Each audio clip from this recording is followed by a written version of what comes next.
जय श्री कृष्णा। हमारे चैनल पर आप सभी का हार्दिक स्वागत है। चूरमा के लड्डू गुजरात और राजस्थान की ट्रेडिशनल मिठाई है और इसे हम त्योहारों में या किसी स्पेशल ओकेशन पर बनाना पसंद करते हैं।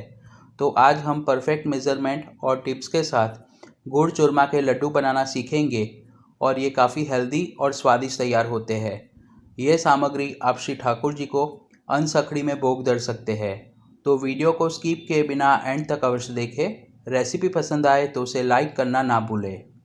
14 से 15 नंग मीडियम साइज़ के लड्डू बनाने के लिए एक गहरे पात्र में मैंने 2 कप यानी कि वज़न के मुताबिक 300 ग्राम गेहूं का मोटा वाला आटा लिया है, जो हम बाटी या लापसी बनाने के लिए उपयोग में लेते हैं।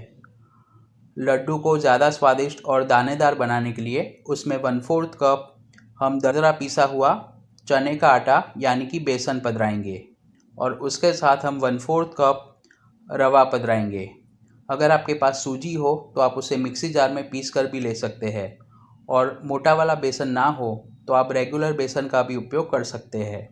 फिर उसमें मोहन के लिए आधा कप यानी कि 120 ml मेल्ट किया हुआ गुनगुना गर्म घी पधराकर आटा बिल्कुल भी सूखा ना रहे उस तरीके से हम उसे हाथ की मदद से अच्छे से मिला लेंगे।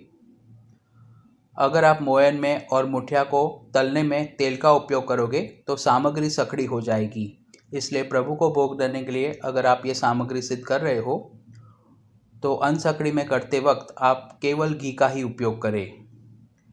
इस तरह से आटे में अच्छे से मोयन मिक्स हो जाए, फिर हम आटे को गूंदने के लिए आधा कप या आवश्यकता के अनुसार थोड़ा थोड़ा करके गुनगुना गर्म दूध पधराएंगे।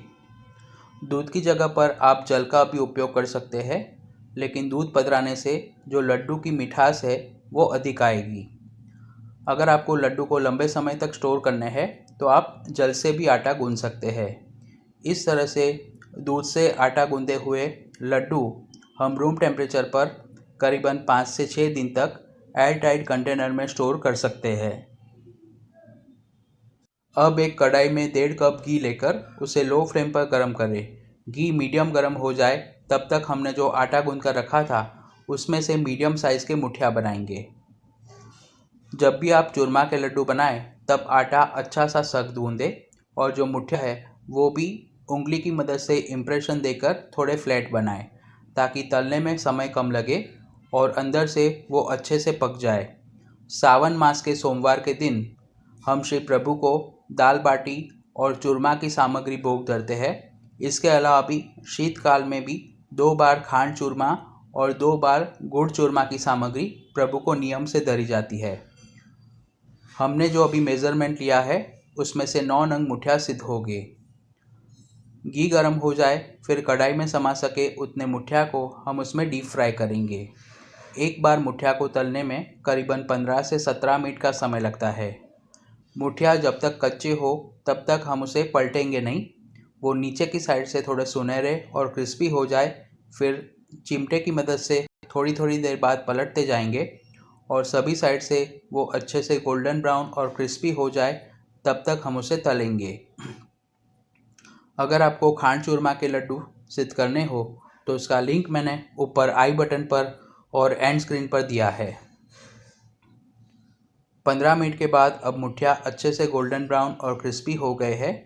हम उसे एक पात्र में पधरा कर रूम टेम्परेचर पर ठंडे होने देंगे और बिल्कुल इसी तरीके से हम बाकी के मुठिया को भी मीडियम गर्म घी में डीप फ्राई करेंगे।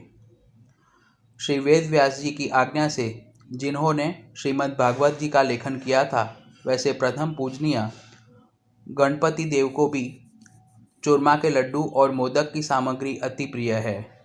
तो गणपति के उपासक भी संकट चतुर्थी एवं गणेश चतुर्थी के दिन चूरमा के लड्डू और मोदक बनाकर गणपति को भोग लगाते हैं। तले हुए मुठिया को हम मिनिमम आधे घंटे के लिए रूम टेम्परेचर पर ठंडे होने देंगे। मुठिया अगर गर्म हो गए और आप उसके टूक करने जाओगे तो जो चूरमा है वो दानेदार नहीं बनेगा और लड्डू भी चिपचिपे बनेंगे। आधे घंटे के बाद अब मुठिया अच्छे से ठंडे हो जाए फिर सभी मुठिया के हम टूक करेंगे और मिक्सी में आधे तक भरकर मिक्सी को चालू बंद करके यानी कि पल्स मोड पर हम उसे ग्राइंड करेंगे। पहले के समय में जब मिक्सी जार नहीं थे तब खलबट्टे में इस तरह से मुठिया को कूट कर फिर उसे छान कर उसमें से चूरमा बनाया जाता था। लेकिन समय की बचत करने के लिए हम इस तरह से मिक्सी जार का उपयोग करेंगे तो लड्डू बनाने में केवल 1.5 घंटे का ही समय लगेगा। इस तरह से दानेदार चूरमा तैयार हो जाए फिर हम उसे एक पात्र में पधराएंगे। अगर आपको इसमें थोड़े गांठे लगे तो आप उसे छन्नी की मदद से छान भी सकते हैं, लेकिन मिक्सी के मोटर अगर पावरफुल होगी तो आपको छानने की बिल्कुल भी आवश्यकता नहीं रहेगी। कुछ लोग कम घी के उपयोग से गेहूं के आटे को स्टीम करके फिर उसमें से लड्डू बनाते हैं, लेकिन वो लड्डू का स्वाद और टेक्सचर जो इस तरह के ट्रेडिशनल लड्डू है वैसा नहीं आता।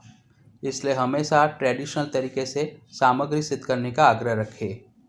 फिर हम उसमें काजू के टूक, बादाम के टूक, 2 चम्मच जितनी चिरौंजी और फ्लेवर के लिए आधा चम्मच इलायची और जायफल का पाउडर पधराएंगे।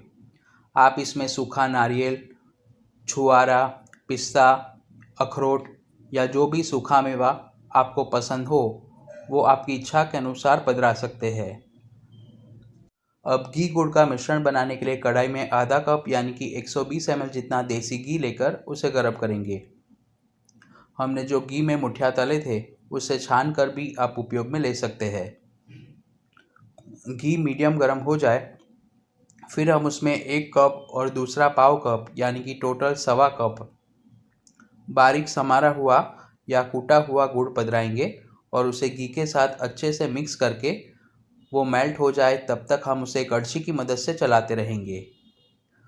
आपने जितना आटा लिया हो उससे आधा गुड़ ले, यानी कि अभी हमने टोटल 2.5 कप आटे का उपयोग किया है तो उसमें मैंने 1.25 कप गुड़ पधराया है। अभी हमने कोल्हापुरी गुड़ का उपयोग किया है। आप देसी गुड़ या आपके वहाँ जो भी गुड़ मिलता है वो ले सकते हैं।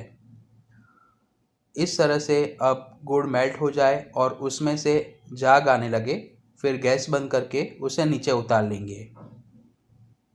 हमने जो चूरमा में सूखा मेवा पधराया था उसे चम्मच की मदद से अच्छे से मिला लेंगे। अगर आपको सूखा मेवा थोड़ा क्रंची करना हो तो उसे घी में शैलो फ्राई करके भी ले सकते हैं। फिर हमने जो घी गुड़ का मिश्रण तैयार किया था उसे चूरमा में पधरा कर कड़छी की मदद से चूरमा बिल्कुल भी सूखा ना रहे उस तरीके से अच्छे से मिला लेंगे।